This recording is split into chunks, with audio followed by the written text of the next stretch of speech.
ഇന്ന് ഞാനുണ്ടല്ലോ നമുക്കൊരു ഉലുവുണ്ട ഉണ്ടാക്കാമെന്ന് പറഞ്ഞേ. അപ്പോൾ ഞാൻ പറഞ്ഞു എപ്പോഴും ഉണ്ടാക്കണ പോലത്തെ ഉണ്ടയല്ല, ഇച്ചിരി മരുന്നൊക്കെ ചേർത്ത് ഉണ്ടാക്കാമെന്ന് വെച്ചേ. പച്ചമരുന്നൊന്നും ഇല്ല കേട്ടോ, അതൊന്നും ഇപ്പോൾ കിട്ടാനൊന്നുമില്ല. അപ്പോൾ ചേട്ടനോട് പറഞ്ഞിട്ട് ചെട്ടുഭാഗത്ത് പോയി മേടിച്ചുകൊണ്ട് വന്നതാണ്. അപ്പോൾ കർക്കിടകം തീരണേക്കുമ്പോൾ മേടിച്ചുകൊണ്ട് വാന്ന് പറഞ്ഞായിരുന്നു. അപ്പോൾ 2 ദിവസം മറന്നുപോയായിരുന്നു. അപ്പോഴും ഞാൻ തിരക്ക് പിടിച്ച് പറഞ്ഞപ്പോൾ പോയി മേടിച്ചുകൊണ്ട് വന്നായിരുന്നു. മോക്കും കൊടുത്തു വിടണമല്ലോ, അപ്പോൾ ഞാൻ വേഗം തന്നെ എടുക്കണേനെ. ഇതിനാവശ്യമായിട്ട് നമുക്ക് വേണ്ടത് 1/2 കിലോ ഞവരരി, 1/2 കിലോ മുതിര, 3/4 കിലോ ശർക്കര, 100 ഗ്രാം എള്ള്, 100 ഗ്രാം ആശാളി, 100 ഗ്രാം നമ്മുടെ ബദാം പരിപ്പില്ലേ അത്, പിന്നെ 100 ഗ്രാം ഉലുവ, 15 ഏലക്ക, 25 ഗ്രാം കരിഞ്ജീരകം, 25 ഗ്രാം നമ്മുടെ ഉണ്ടല്ലോ നല്ല ജീരകമില്ലേ ചെറുജീരകം അത്, പിന്നെ നമുക്കുണ്ടല്ലോ ഇതിനാവശ്യമായിട്ട് 3 കഷ്ണം ചുക്ക് വേണം. എന്നിട്ട് നമ്മൾ ചെയ്യേണ്ടത് എന്താണെന്ന് വെച്ചാൽ നമ്മുടെ അരി കഴുകി നല്ലപോലെ വറുത്തെടുക്കുക. മുതിരയുണ്ടല്ലോ മണ്ണുണ്ടാവും, അത് മനഞ്ഞ് അതൊക്കെ വറുത്തെടുക്കുക. എള്ളും എല്ലാം വറുത്തെടുക്കുക. ഏലക്ക മാത്രം വറുത്തില്ല, ബാക്കി എല്ലാ സംഭവവും നമുക്ക് വറുക്കുക. എന്നിട്ട് നമ്മുടെ ഈ ശർക്കര ഉണ്ടല്ലോ അത് നല്ലപോലെ ഉരുക്കിയൊക്കെ എടുക്കണം. എന്നിട്ട് മിക്സിക്കകത്ത് നമ്മൾ വറുത്ത് വെച്ചിരിക്കുന്ന എല്ലാ സംഭവങ്ങളും നമുക്കതിൽ പൊടിച്ചെടുക്കണം, എള്ളൊഴിച്ചിട്ടാണ്. എന്നിട്ട് നമുക്കിത് ലാസ്റ്റ് എന്ത് ചെയ്യണമെന്ന് അറിയാമോ, ശർക്കര ഉരുക്കിയെടുത്തതിനകത്തേക്ക് നമുക്ക് അരിച്ചൊക്കെ എടുക്കണം, മണ്ണൊക്കെ കളഞ്ഞിട്ട്. എന്നിട്ട് അതിനകത്തേക്ക് നമ്മൾ പൊടിച്ച് വെച്ചിരിക്കുന്ന എല്ലാ സംഭവങ്ങളും ഇട്ട് കൊടുക്കുക, എള്ളും ഇട്ട് കൊടുക്കുക. ലാസ്റ്റ് നമുക്കൊരു പൊടിക്ക് ഉപ്പിട്ട് കൊടുക്കുക. 100 ഗ്രാം നെയ്യ് ഉണ്ടല്ലോ അത് ഒഴിച്ചു കൊടുക്കുക. എന്നിട്ട് നല്ലപോലെ നമുക്ക് യോജിപ്പിക്കുക. എന്നിട്ട് നല്ലപോലെ തട്ടിപ്പൊത്തി എടുത്തിട്ട് നമുക്ക് കുഴച്ചുരുട്ടിയെടുക്കാം. കാലുവേദനക്കൊക്കെ നല്ലതാണ്, നിങ്ങളെല്ലാവരും ഉണ്ടാക്കണോട്ടെ ഇത്, കർക്കിടകമാകുമ്പോൾ പ്രത്യേകിച്ച്. പിന്നെ എൻ്റെ ചേച്ചിയുടെ മോളിവിടെ നിൽപ്പുണ്ടായിരുന്നേ, അവൾ ഓൺലൈൻ വഴിയാണ് വർക്ക് ചെയ്യണത്. അപ്പോൾ അവൾക്കൊരു ഹെഡ്സെറ്റ് മേടിച്ചു കൊടുത്തായിരുന്നു ബോട്ടിലിൻ്റെ. അടിപൊളിയാണെന്നും പറഞ്ഞ് അവൾക്ക് ഇഷ്ടപ്പെട്ടു. അങ്ങനെ അവൾ നോക്കിയപ്പോൾ അവൾക്ക് ഭയങ്കര ഇഷ്ടമെന്ന് പറഞ്ഞപ്പോൾ എനിക്കും ഇഷ്ടപ്പെട്ടു. അവളുടെ സന്തോഷം കണ്ടപ്പോൾ എനിക്കും സന്തോഷം തോന്നി.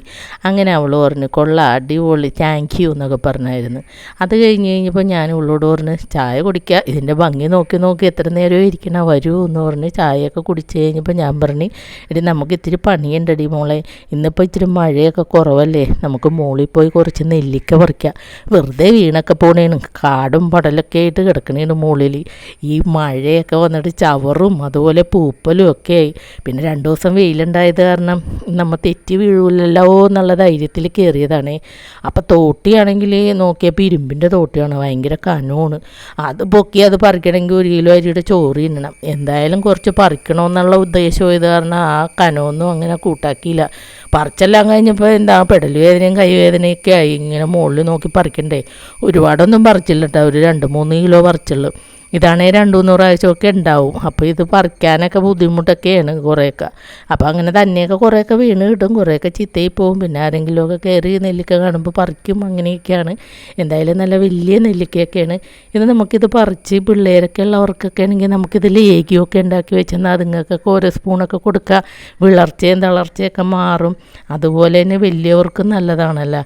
അപ്പോൾ ഇത് നമുക്ക് ആവി കയറ്റിയെടുത്തിട്ട് നമുക്കുണ്ടല്ലോ അത് മിക്സിക്കകത്തേക്ക് ഇതിന് കുരുവൊക്കെ കളഞ്ഞ് പൊടിച്ച് ഇങ്ങനെ അരച്ചൊക്കെ എടുത്തിട്ട് നമ്മുടെ ഈ ശർക്കര നീരിലൊക്കെ നമുക്കത് ഇട്ടിട്ട് നമുക്ക് ഇഷ്ടമുള്ള സംഭവങ്ങൾ നെയ്യ് എന്തൊക്കെ വേണമെങ്കിലും ചേർത്ത് നല്ലപോലെ ഉണ്ടാക്കിയെടുത്ത് കഴിഞ്ഞാൽ കുപ്പിക്കകത്തിട്ട് വെക്കാം. നമുക്ക് ചൂടൊക്കെ കഴിയുമ്പോൾ നമുക്ക് ഓരോ സ്പൂണ് വലിയവർക്കും കുട്ടികൾക്കാണെങ്കിലും ഒക്കെ കഴിക്കാട്ടോ, വളരെ നല്ലതാണ്.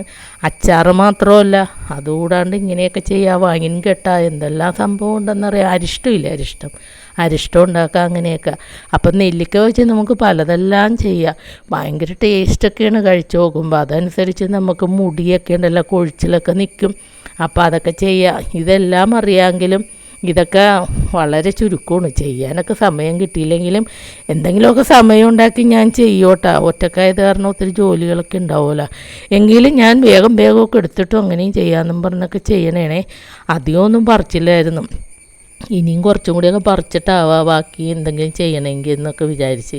അപ്പോൾ ഈ വാർക്കപ്പൊക്കത്ത് ഇങ്ങനെ മുകളിൽ വീണ് കഴിഞ്ഞാൽ, ഷീറ്റിൻ്റെ പൊക്കത്ത് വീണ് കഴിഞ്ഞാൽ തെറിച്ച കുഴലിൽ പോയി കിടക്കും. അത് കിട്ടാനൊക്കെ പാടാണ്. അത് കാരണം ഞാൻ ഇങ്ങോട്ടുള്ളത് മാത്രമേ പറിച്ചുള്ളത്. എന്നിട്ടുണ്ടല്ലോ ഇതെല്ലാം ഞാൻ താഴോട്ട് ഉന്തിയിട്ടായിരുന്നു. പിന്നെ തോട്ടിക്ക് നല്ല കനോയത് കാരണം പൊക്കിക്കൊണ്ട് പോയാൽ മുതലിക്കൂലെന്നും പറഞ്ഞ് താഴത്തോണ്ടേ കുത്തി വെക്കണേനെ. ഇതെല്ലാം കഴിഞ്ഞ് കഴിഞ്ഞപ്പോൾ ഞാൻ പറഞ്ഞു എന്ത് നല്ല വലിയ നെല്ലിക്കയാണ് വീണ് ചീഞ്ഞ് കഴിഞ്ഞ് എന്തോ എന്തോരാണ് പോണത്. എന്നിട്ട് ഇവിടെ നെല്ലിക്ക ഉണ്ടായിട്ടും പുള്ളി കാശിന് മേടിച്ചിട്ട് വരും, ഷുഗറിന് നല്ലതാണെന്നൊക്കെ പറഞ്ഞ്. അന്ന് ഇവിടെയുള്ളത് പറിച്ചെടുക്കാനും സമയമില്ല, പുള്ളി ഭയങ്കര തിരക്കിലായിരുന്നു. നെൽകൃഷിയുടെ ഇതിലൊക്കെ ചെയ്ത് കാരണം എപ്പോഴും പാടത്തൊക്കെയാണ്. അപ്പം ഞാൻ ഇന്നാ കുറച്ച് പറിക്കാമെന്നും പറഞ്ഞ് പറിച്ചതാണ് കേട്ടോ. വളരെ നല്ലതാണ് നെല്ലിക്ക.